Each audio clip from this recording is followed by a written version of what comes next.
प्यारे बच्चों, next chapter हम स्टार्ट करने जा रहे हैं केमिकल काइनेटिक्स। काइनेटिक्स का मीनिंग क्या है? स्पीड। तो यहां पर हम रिएक्शन की स्पीड के रिगार्डिंग स्टडी करेंगे।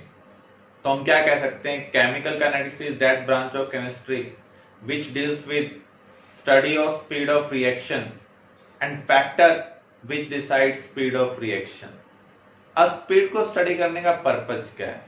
किसी भी प्रोडक्ट को हम इंडस्ट्री में डिफरेंट मेथड से ऑब्टेन कर सकते हैं, लेकिन इंडस्ट्री उस मेथड का यूज करना चाहती है जो उसके प्रॉफिट को मैक्सिमाइज करे, मींस कम से कम कॉस्ट में और फास्टली उसको प्रोडक्ट मिले, ताकि वो अपने प्रॉफिट को क्या कर पाए? मैक्सिमाइज कर पाए।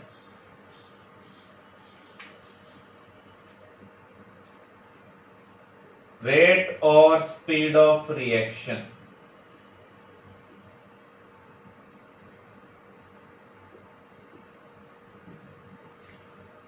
इसका मीनिंग क्या है? किसी भी रिएक्शन में रिएक्टेंट किस में कन्वर्ट होगा? प्रोडक्ट में कन्वर्ट होगा। विद टाइम रिएक्टेंट कंज्यूम हो रहा है, प्रोडक्ट क्या हो रहा है? प्रोड्यूस हो रहा है। तो दोनों की कंसंट्रेशन विद टाइम क्या हो रही है? चेंज हो रही है। तो रेट ऑफ रिएक्शन हमारे लिए क्या होगा? Change in concentration of reactants और product species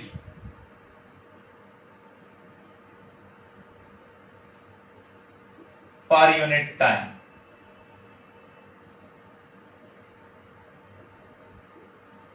per unit time में रिएक्टेंट कितना कंज्यूम हुआ, प्रोडक्ट कितना बना, उसको हम क्या कहेंगे? स्पीड ऑफ रिएक्शन और रेट ऑफ रिएक्शन। तो यहां पर हम रेट को लिख सकते हैं change in concentration upon time interval.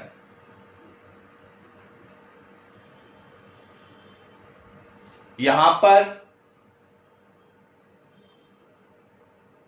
जो स्क्वायर ब्रैकेट है वो कंसंट्रेशन को रिप्रेजेंट कर रहा है, तो इसे हम कहेंगे रिएक्टेंट कंसंट्रेशन। जो ये डैश सिंबल है ये रिप्रेजेंट कर रहा है चेंज को अपॉन टाइम इंटरवल। अब देखिए, रिएक्टेंट की कंसंट्रेशन विद टाइम क्या हो रही है? डिक्रीज हो रही है।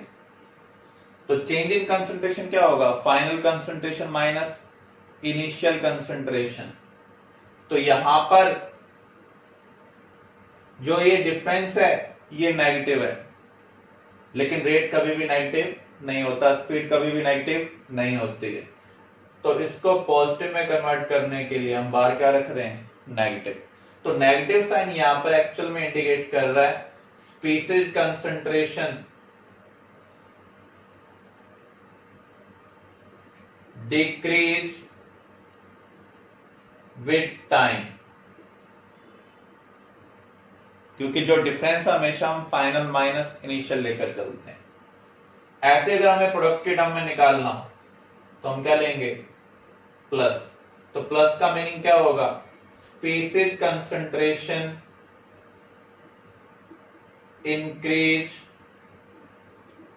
With time. तो यहां पर प्रोडक्ट के लिए सिंबल हमने पी लिया है, तो इसको हम इस तरीके से रिप्रेजेंट कर सकते हैं। क्लियर है ये? लेकिन ये जो रेट है इसे हम क्या कह सकते हैं? एवरेज रेट ऑफ रिएक्शन, क्योंकि आप गिवन टाइम इंटरवल में देख रहे हैं रिएक्शन का रेट क्या है। जब हम ड्राइव करते हैं तो हर प्लेस पर हमारी स्पीड एक जैसी नहीं होती है, ट्रैफिक कंडीशन के ऊपर डिपेंड करेगा। यहां से अगर हमें दिल्ली जाना है तो हम कितना डिस्टेंस ट्रेवल कर रहे हैं, हमने कितना टाइम लिया, उसके बेस पर जो हम स्पीड निकाल रहे हैं वो कौन सी होगी? एवरेज स्पीड होगी। तो यहां पर हम इसे क्या कह सकते हैं? Average rate of reaction. Clear? Average rate is not true rate of reaction. इसका मीनिंग क्या है? आपने स्टडी किया था according to law of mass action in chemical equilibrium rate of reaction किसके डायरेक्टली प्रोपोर्शनल होगा? Product of concentration of reactant species and power is to respective coefficient. अगर हम रिएक्टेंट की कंसंट्रेशन को बढ़ाएंगे तो रिएक्शन का रेट क्या होगा? इंक्रीज होगा। लेकिन जब रिएक्शन प्रोसीड होती है तो विद टाइम रिएक्टेंट कंसंट्रेशन क्या होती है? डिक्रीज होती है। इसका मीनिंग गिवन टाइम इंटरवल में जो रेट ऑफ रिएक्शन है वो कांस्टेंट नहीं हो सकता है, जबकि एवरेज रेट क्या कह रहा है? उस गिवन टाइम इंटरवल में जो रेट ऑफ रिएक्शन है वो क्या है? कांस्टेंट है। इसलिए average rate true rate of reaction नहीं है। So according to this, rate of reaction decrease with time,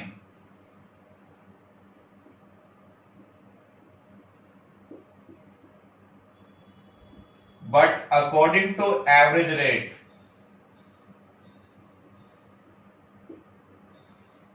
in given time interval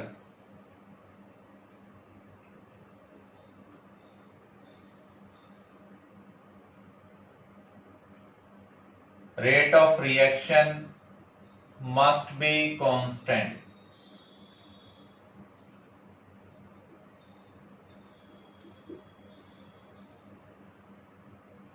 which is not true.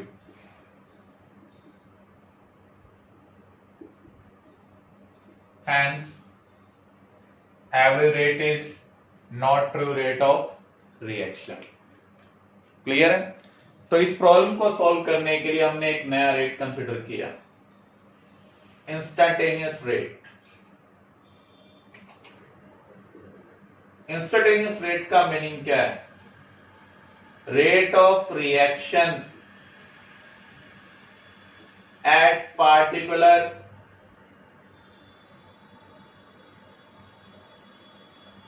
Instant और टाइम। जिस टाइम की हम बात कर रहे हैं उस टाइम जो रेट ऑफ रिएक्शन होगा उसे हम क्या कहेंगे? Instantaneous rate.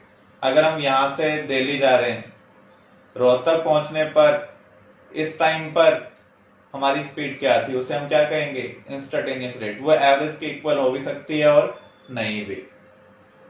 तो यहां पर इंस्टेंटेनियस रेट को हम डिटरमाइन कैसे कर सकते हैं?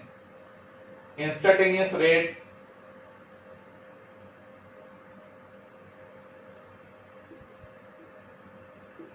एवरेज रेट के इक्वल होगा कब?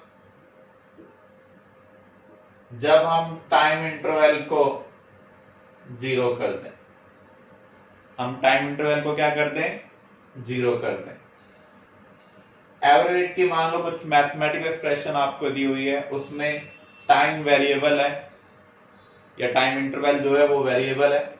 वहां पर अगर हम लिमिट फंक्शन परफॉर्म करें तो उस केस में अगर हम time interval zero approach put करते हैं तो जो एवरेज रेट है वो किसके इक्वल हो जाएगा? इंस्टेंटेनियस रेट के इक्वल हो जाएगा। ग्राफ का यूज कर भी हम इंस्टेंटेनियस रेट डिटरमाइन कर सकते हैं। आपके पास कंसंट्रेशन टाइम कर्व है,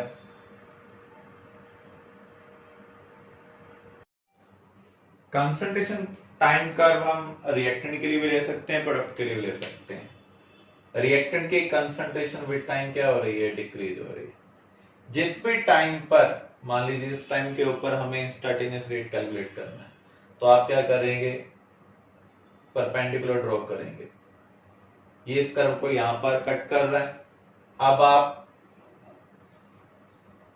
टेंजेंट ड्रॉ करेंगे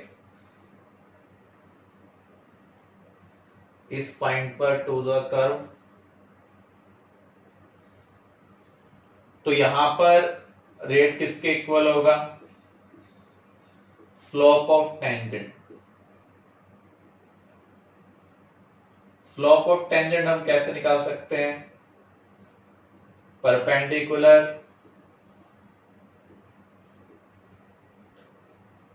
बाय बेस। तो अगर आपको कोई ग्राफ दिया हो इस टाइप का जहां पर स्केलिंग भी हो, तो कंसंट्रेशन टाइम कर्व में आप पार्टिकुलर टाइम पर परपेंडिकुलर ड्रॉ करेंगे, फिर वहां से टेंजेंट ड्रॉ करेंगे। टेंजेंट का जो स्लोप होगा that is equal to instantaneous rate. Instantaneous rate को हम रिप्रेजेंट कैसे कर सकते हैं? ये जो हमने डी लिया ये स्मॉल चेंज को रिप्रेजेंट करता है। ये मैंने रिएक्टेंट के टर्म में लिख दिया है और ये मैं लिख रहा हूं प्रोडक्ट के टर्म में। ये रिप्रेजेंट कर रहा है इंस्टेंटेनियस रेट को, और जो हमने डेल सिंबल यूज किया था वो रिप्रेजेंट कर रहा था एवरेज रेट को, क्योंकि वहां पर हम बिग चेंज को कंसिडर कर रहे थे। Relationship between rate of reaction and rate of appearance और डिसअपीयरेंस। आपको कोई भी रिएक्शन दी हो, जैसे हमने यहां पर ये रिएक्शन ले लिया, तो यहां पर minus D upon D T ये रिप्रेजेंट कर रहा है rate of disappearance of A.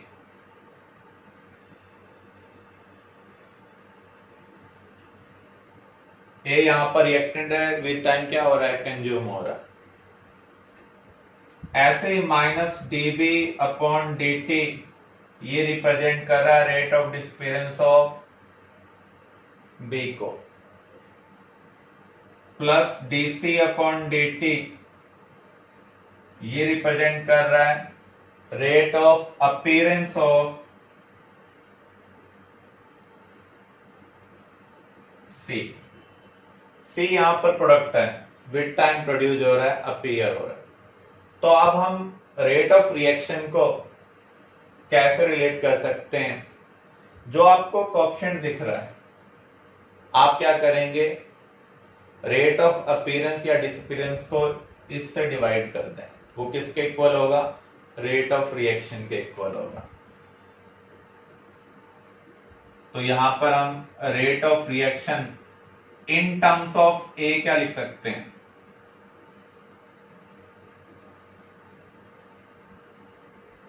Coefficient यहां पर 2 है, इसलिए मैंने 2 से डिवाइड किया। 2 से डिवाइड करने का मीनिंग क्या है? 1/2 minus D upon D T. ऐसे यहां पर कोएफिशिएंट देखें कितना दिया हुआ है? 3। तो यहां पर लिख लेंगे 1/3 minus DB upon D T. ये हम ले रहे हैं इन टर्म्स ऑफ बी। ऐसे अगर हम इन टर्म्स ऑफ सी लिखना चाहें तो क्या होगा? यहां कोएफिशिएंट कितना दिया हुआ है? 4। तो 1/4 into rate of appearance of C. तो इस तरीके से हम रेट ऑफ अपीयरेंस और डिसअपीयरेंस को किससे रिलेट कर सकते हैं? रेट ऑफ रिएक्शन से रिलेट कर सकते हैं। ये रिलेशनशिप आपको बनानी आनी चाहिए। तो इसके बेस पर हम एक न्यूमेरिकल सॉल्व करने जा रहे हैं। Numerical for reaction nitrogen plus hydrogen give ammonia. Rate of appearance of ammonia is 2 mole per liter per second. We have to determine rate of reaction and rate of disappearance of hydrogen using this information. तो सबसे पहले आपको rate of reaction calculate करना है। For rate of reaction हम क्या लिख सकते हैं? किसके टर्म में निकालना है हमें? अमोनिया के टर्म में रिलेशनशिप बनाते हैं, क्योंकि अमोनिया का रेट आपको दिया हुआ है। तो यहाँ कोएफिशिएंट 2 है, तो 1/2 plus DNH3/dt means rate of appearance of ammonia. ये आपको दिया हुआ है, कितना दिया हुआ है आपको? 2। तो यहाँ रिएक्शन का रेट क्या है? 1 मोल पर लीटर पर सेकेंड। सेकंड पार्ट आपको rate of disappearance of hydrogen निकालना। तो यहां पर हम इसको रिलेट करते हैं रेट ऑफ रिएक्शन के साथ। इस रिएक्शन में हाइड्रोजन का कोएफिशिएंट कितना है? 3 है, तो हम लिखेंगे 1/3 माइनस dH2/dt। आपको कैलकुलेट करना है minus dH2/dt means rate of disappearance of hydrogen 3 into rate of reaction. ये रिलेशनशिप हम ऑब्टेन कर रहे हैं। रेट ऑफ रिएक्शन आपने कितना कैलकुलेट किया है? 1, तो आंसर क्या आ जाएगा? 3 मोल पर लीटर पर सेकेंड। आपको एक चीज ध्यान रखनी है, जो रिएक्शन आपको दी हो उसी के अकॉर्डिंग ये प्रॉब्लम सॉल्व करनी है। आप रिएक्शन की बैलेंसिंग को चेंज नहीं कर सकते। क्लियर? तो यहां पर जो बैलेंसिंग दी हुई है उसी का हमें यूज करना है।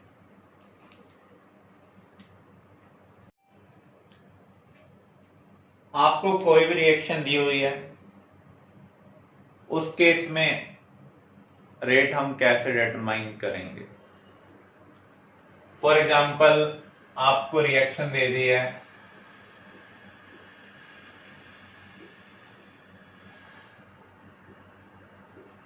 तो यहां पर हम रेट कैसे डिटरमाइन कर सकते हैं? रेट क्या होगा? Proportional to concentration of reactant into concentration of other reactant. जो भी कोएफिशिएंट है वो हम पावर में लेंगे। यहां पर ए एंड बी क्या है? बैलेंसिंग कोएफिशिएंट है।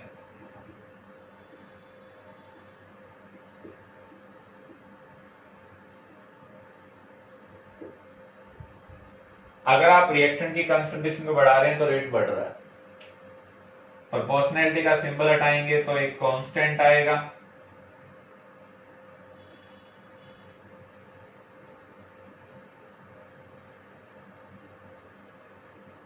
इस कांस्टेंट को हम बोलते हैं rate constant, specific rate constant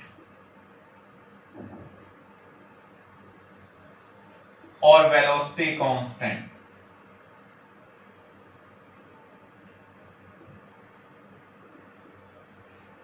इसकी वैल्यू किसके ऊपर डिपेंड करती है? Type of reaction, temperature, catalyst. अगर हम रिएक्शन चेंज कर दें तो रेट कांस्टेंट की वैल्यू चेंज होगी। टेम्परेचर चेंज करेंगे तो रेट कांस्टेंट की वैल्यू चेंज होगी। अगर हम एक रिएक्शन में कैटालिस्ट यूज करें और दूसरे में यूज नहीं कर रहे हैं तो दोनों का रेट कांस्टेंट क्या होगा? डिफरेंट होगा। बट इंडिपेंडेंट ऑफ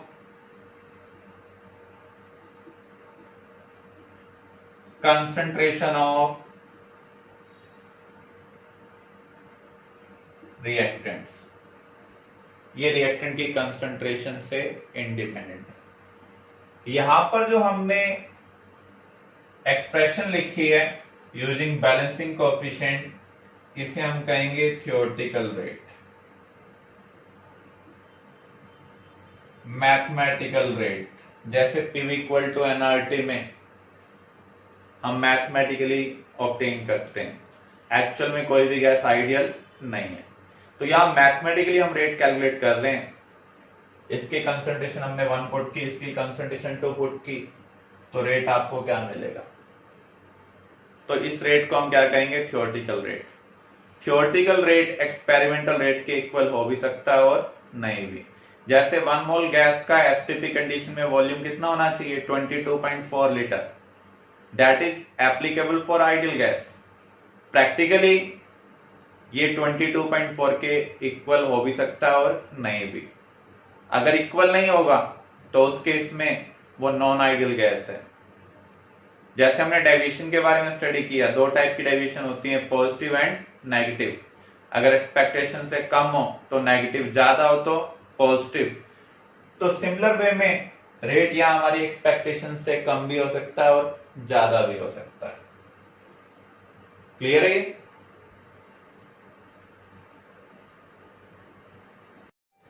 अब हम इसी रिएक्शन के लिए एक्सपेरिमेंटल रेट की बात करते हैं।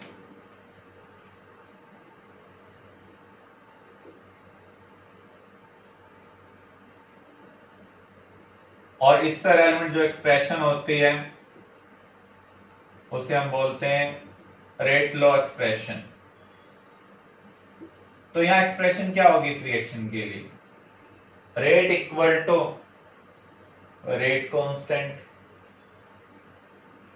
Concentration of A power alpha B power beta, यहां हम एक्स वाई भी ले सकते हैं पावर में। तो अल्फा बीटा यहां पर क्या है? Actual coefficient of reactants determined experimentally।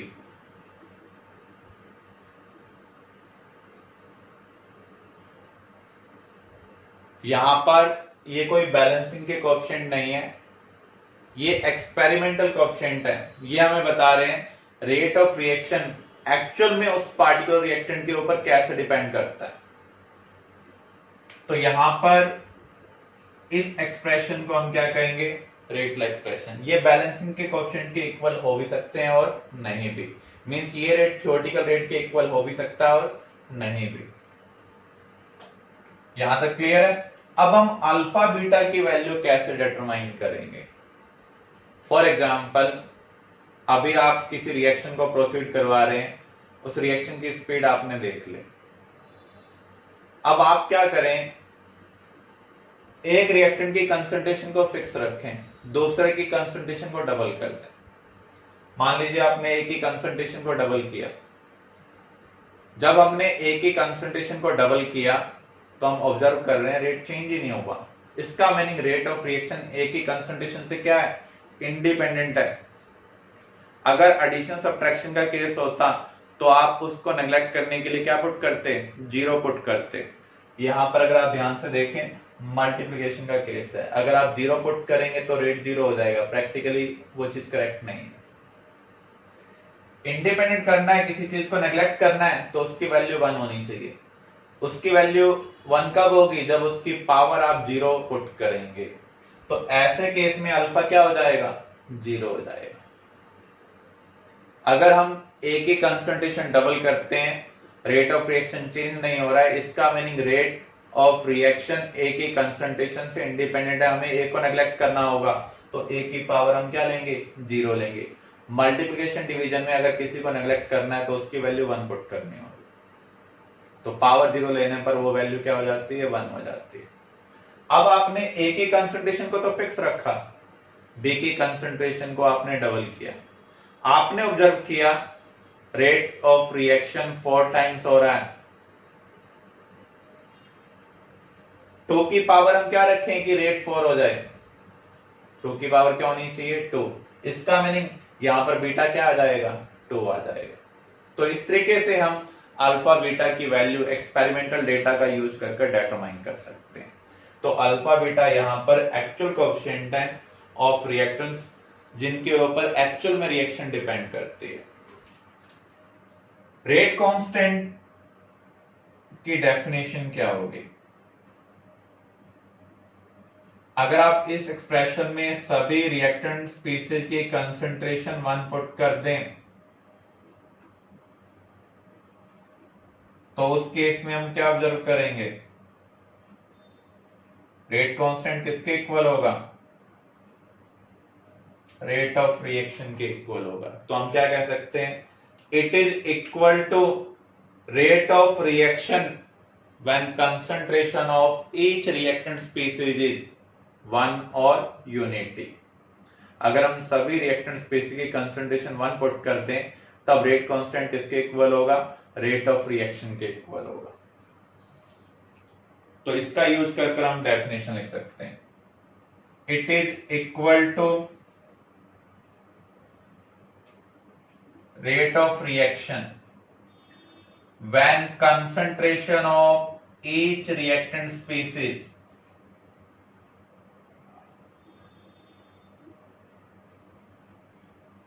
is unity.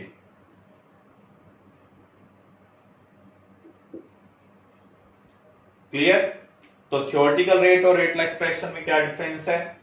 Theoretical rate में हम बैलेंसिंग कोएफिशिएंट लेते हैं पावर में, जबकि रेट लॉ एक्सप्रेशन में हम एक्सपेरिमेंटल डेटा का यूज कर कोएफिशिएंट को ऑब्टेन करते हैं, वो हम पावर में लेंगे। मैथमेटिकली आप इसको फाइंड आउट नहीं कर सकते जब तक आपके पास एक्सपेरिमेंटल डेटा अवेलेबल ना हो। मॉलिक्युलरिटी ऑफ ए रिएक्शन, मॉलिक्युलरिटी का मीनिंग क्या है? एक साथ कितने रिएक्टेंट स्पीसीज कोलाइड कर प्रोडक्ट ऑब्टेन करते हैं। The number of reactant species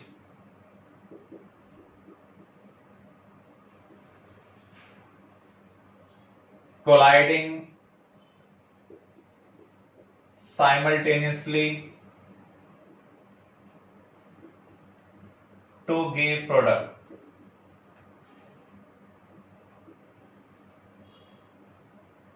यहां पर हम स्पीसीज को कंसिडर करें,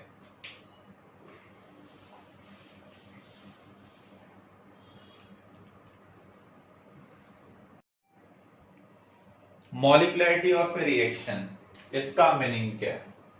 किसी भी रिएक्शन में एक साथ कितने स्पीसीज कोलाइड कर प्रोडक्ट बना रहे हैं, उसे हम क्या कहेंगे? मॉलिक्युलरिटी। जो आपको रिएक्शन दी होगी उसमें जो आपको कोएफिशिएंट दिख रहे हैं उसका यूज कर ही हम मॉलिक्युलरिटी को कैलकुलेट कर सकते हैं। तो ये एक थ्योरेटिकल कंसेप्ट है, just like theoretical rate of reaction, वहां पर भी हम बैलेंसिंग के कोएफिशिएंट का यूज कर रहे थे। It is a theoretical concept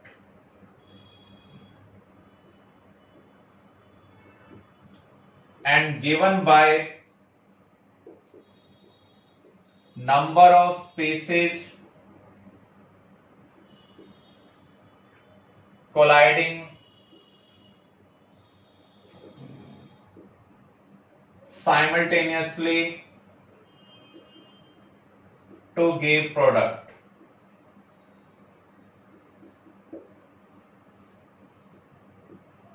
It can't be zero,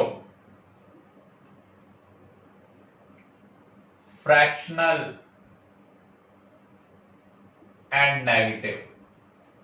इसकी वैल्यू कभी भी जीरो, फ्रैक्शनल और नेगेटिव नहीं हो सकती है। H2O2 कन्वर्ट हो रहा है वाटर प्लस ऑक्सीजन। यहां पर अगर हम देखें कितनी यूनिट इन्वॉल्व है? 1 यूनिट इन्वॉल्व है, तो इसकी मॉलिक्युलरिटी क्या होगी?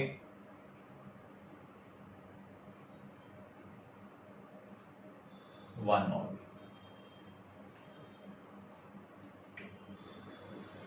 H2 plus half O2 combine होकर वाटर बना रहे हैं, यहां पर मॉलिक्युलरिटी क्या होगी? यहां पर मॉलिक्युलरिटी 1 प्लस हाफ नहीं होगी। हाफ O2 का मीनिंग है ऑक्सीजन एटम, एक ऑक्सीजन एटम एक हाइड्रोजन मॉलिक्यूल के साथ कंबाइन होकर हमें प्रोडक्ट प्रोवाइड कर रहा है, तो यहां पर मॉलिक्युलरिटी 2 होगी। कहीं भी आपको हाफ दिया हो तो इसका मीनिंग वो एटम को रिप्रेजेंट कर रहा है। तो यहां पर हमने लिखा है number of species not reactant species.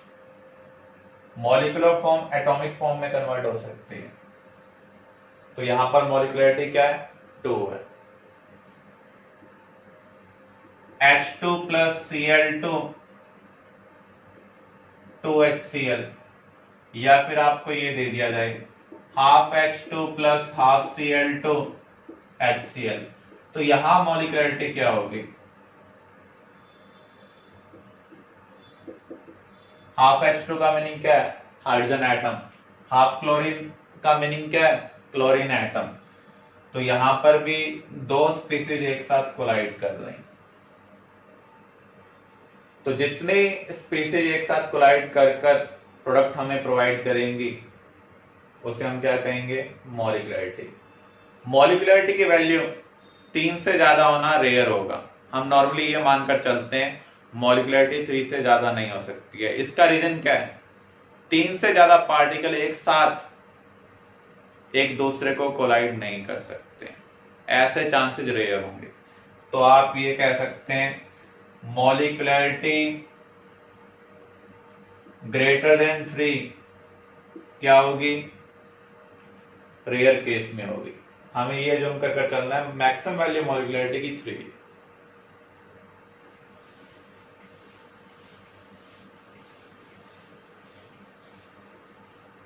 Reactions को हम दो कैटेगरी में डिवाइड करते हैं on the basis of number of steps.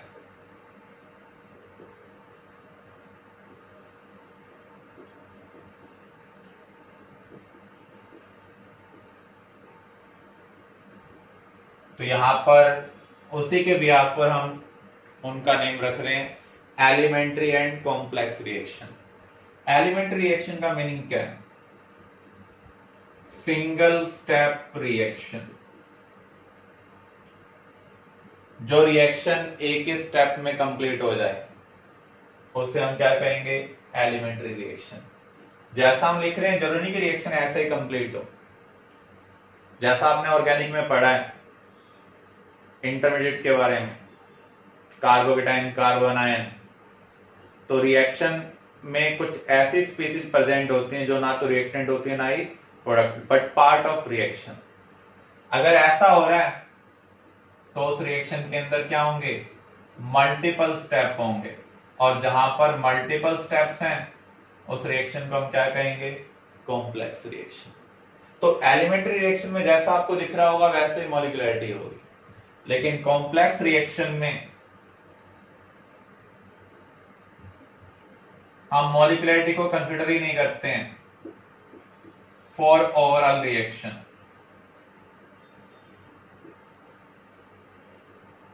किसके लिए कंसिडर करते हैं?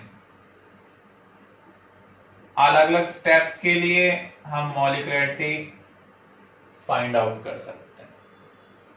जब भी किसी भी रिएक्शन में एक से ज्यादा स्टेप दिए होंगे, एक स्टेप स्लो होगा, बाकी सभी स्टेप फास्ट होंगे। अगर हमें ओवरऑल रिएक्शन की मॉलिक्युलरिटी देखनी भी है तो हम स्लो स्टेप की मॉलिक्युलरिटी को देखेंगे।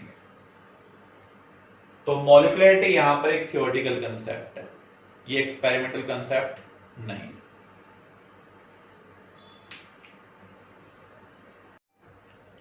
ऑर्डर ऑफ रिएक्शन क्या है? It is an experimental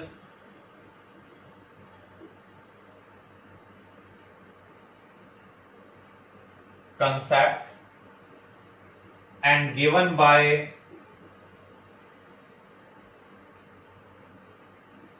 sum of power of reactant species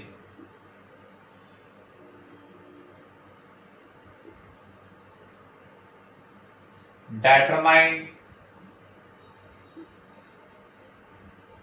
experimentally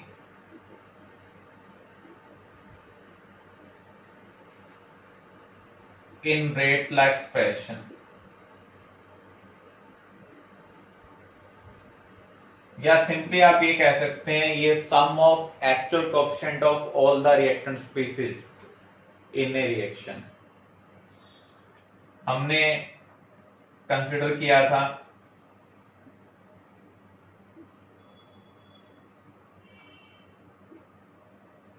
इसके लिए रेट लॉ एक्सप्रेशन क्या है?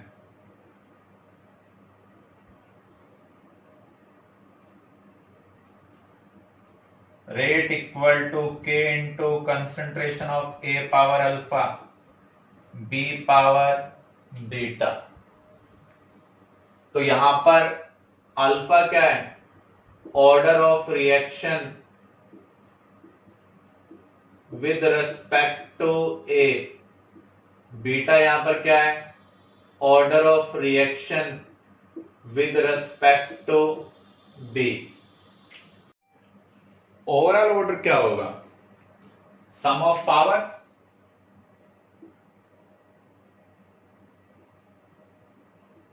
Alpha plus beta.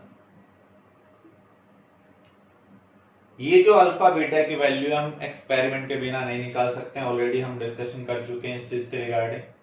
तो इसका मीनिंग एक्सपेरिमेंट परफॉर्म कर ही हम ऑर्डर ऑफ रिएक्शन निकाल सकते हैं। अब आपको एक नोट ध्यान रखना है, order of reaction can be negative, zero और fractional, but overall order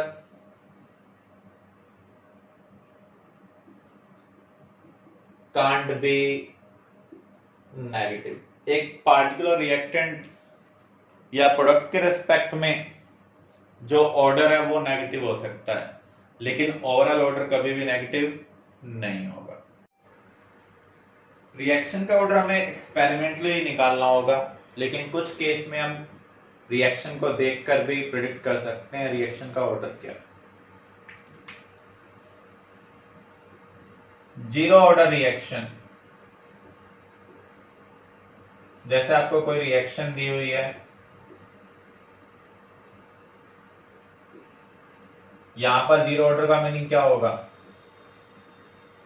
rate A की कंसंट्रेशन से इंडिपेंडेंट है, तो हम ए की पावर क्या लेंगे, जीरो लेंगे।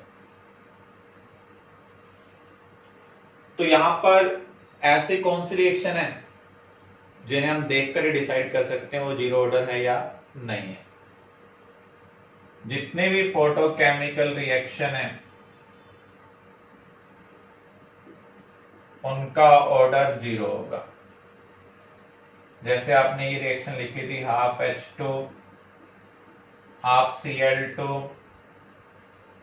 आपको मिल रहा है HCl। ये रिएक्शन लाइट की प्रेजेंस में हो रही है। तो यहां पर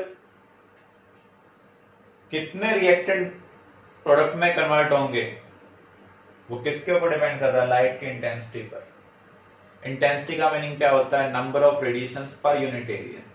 अगर हम 10 रेडिएशन डाल रहे हैं पर यूनिट एरिया में और वो 10 रिएक्टेंट के ऊपर इंसिडेंट हो रही है, तो उसके कोरस्पॉन्डिंग उतना ही प्रोडक्ट बनेगा, चाहे आप रिएक्टेंट की कंसंट्रेशन को डबल कर लें, ट्रिपल कर लें, क्योंकि वो सभी रिएक्टेंट स्पीसीज के ऊपर इंसिडेंट नहीं हो रही है।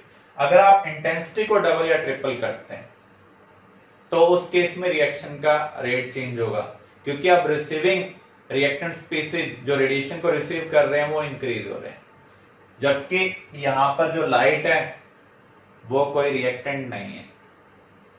और रेट ला एक्सप्रेशन में हम सिर्फ रिएक्टेंट स्पीसीज को कंसिडर करते हैं। तो यहां हम क्या लिखेंगे, रेट क्या होगा, K into concentration of H2 power 0 Cl2 power 0। तो फोटोकेमिकल रिएक्शन में जो रेट ऑफ रिएक्शन है वो लाइट इंटेंसिटी के ऊपर डिपेंड करता है, रिएक्टेंट स्पीसीज कंसंट्रेशन के ऊपर डिपेंड नहीं करता है। तो ये हमसे इंडिपेंडेंट है, इसलिए हम इनकी पावर क्या ले रहे हैं, 0। तो फोटोकेमिकल रिएक्शन का ऑर्डर क्या होगा, 0 होगा। Decomposition of gas, for example ammonia, at the surface of solid catalyst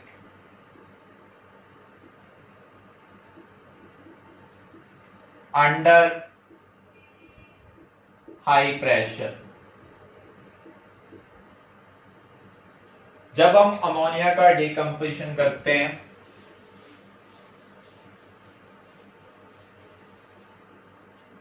सबसे पहले कैटलिस्ट के सरफेस पर अमोनिया एडजॉर्ब होगा,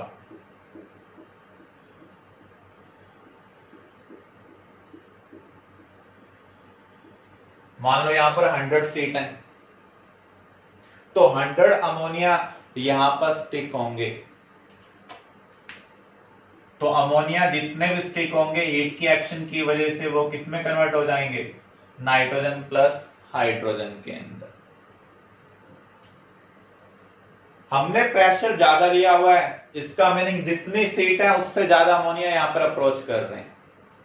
एक टाइम में इसके ऊपर कितने अमोनिया फिट हो सकते हैं, 100। इसका मीनिंग 100 अमोनिया ही प्रोडक्ट में कन्वर्ट हो सकते हैं। तो पर स्लॉट के अंदर 100 अमोनिया प्रोडक्ट में कन्वर्ट हो रहे हैं, चाहे आप कितना ही प्रेशर क्यों ना ले लें। अगर आप यहां पर 200 सेंड कर रहे थे, अब 500 सेंड कर रहे हैं, अब 1000 सेंड कर रहे हैं, तो यहां पर अमोनिया का जो प्रोडक्ट में कन्वर्जन है वो चेंज नहीं हो रहा है। या फिर आप इसको इस एग्जांपल के थ्रू अंडरस्टैंड कर सकते हैं। एक थिएटर के अंदर 200 सीट्स हैं, कोई ब्लॉकबस्टर मूवी आई, वहां पर जो क्राउड होगा वो 200 से ज्यादा होगा। एक शो में मैक्सिमम कितने लोग देख सकते हैं, 200 ही देख सकते हैं, चाहे बात 1000 का क्राउड हो, चाहे 2000 का, चाहे 5000 का। तो वहां पर भी आप देख सकते हैं हम रिएक्टेंट कंसंट्रेशन जो स्पेक्टेटर हैं उनके नंबर को बढ़ा रहे हैं, लेकिन पर शो लिमिटेड एक फिक्स नंबर ही मूवी को वॉच कर पा रहा है। तो यहां पर हम कह सकते हैं जो रेट होगा, जो इनकम होगी थिएटर की, वो रिएक्टेंट कंसंट्रेशन विजिटर की कंसंट्रेशन से क्या होगी, इंडिपेंडेंट होगी। इसका मीनिंग ये किसको रिप्रेजेंट करता है, जीरो ऑर्डर को रिप्रेजेंट करता है। तो सभी फोटोकेमिकल रिएक्शन या फिर हम डिकम्पोजिशन करें अमोनिया गैस का at the surface of solid catalyst under high pressure, ये किसको रिप्रेजेंट कर रहा है, जीरो ऑर्डर को। आपके सिलेबस में यही दो केस है। फर्स्ट ऑर्डर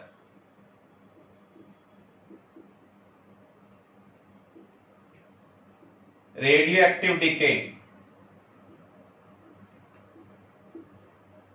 जितने भी रेडियो एक्टिव रिएक्शन है वो सब फर्स्ट ऑर्डर को फॉलो कर रही हैं। इसका मीनिंग यहां पर रेट क्या होगा, रिएक्टेंट स्पीसीज की कंसंट्रेशन के पावर 1 के डायरेक्टली प्रोपोर्शनल होगा। तो यहां पर हम डायरेक्टली बता सकते हैं ये फर्स्ट ऑर्डर की है। कुछ केस और भी हैं, जैसे inversion of cane sugar,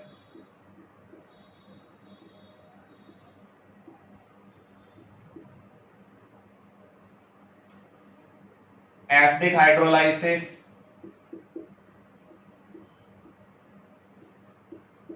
of ester, decomposition of H2O2,